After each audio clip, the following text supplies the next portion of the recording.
Hi, Sandra here, the Misophonia therapist.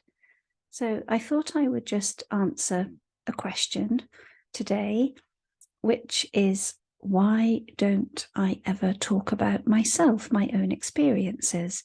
And I've been asked a fair few times whether I have misophonia myself. And I really am very reluctant to talk about my own experience or talk about myself in my content and indeed in my practice. And there's a very good reason for that. The first is I just think it's absolutely essential for my own well-being to have a boundary between my experiences and my clients' experiences. And I think when I start to allow the boundary to become blurry, and I have learned in the past it's never a good idea, it just affects the relationship. And of course, as much as I care about my clients and I care about who views my content, at the end of the day, I am a professional therapist and I want to be seen as somebody who can be objective. And objectivity is absolutely essential if you are going to be able to help somebody. Now, of course, if I had my own particularly powerful experience and I allowed my emotions to cloud my judgment, I think I would find that quite hard when it comes to helping clients. And that is the key reason I don't like to talk about myself or whether or not I myself have experienced misophonia. It's very important to build connections with people, but I just find that it's easy to build connections when people can see that hopefully I have knowledge, that I do care about helping people, and that I have considerable experience. What I don't really like to do is talk about my own personal experience or my personal life, because as I said before, it just causes a blurring of boundaries that just prevents me from being objective.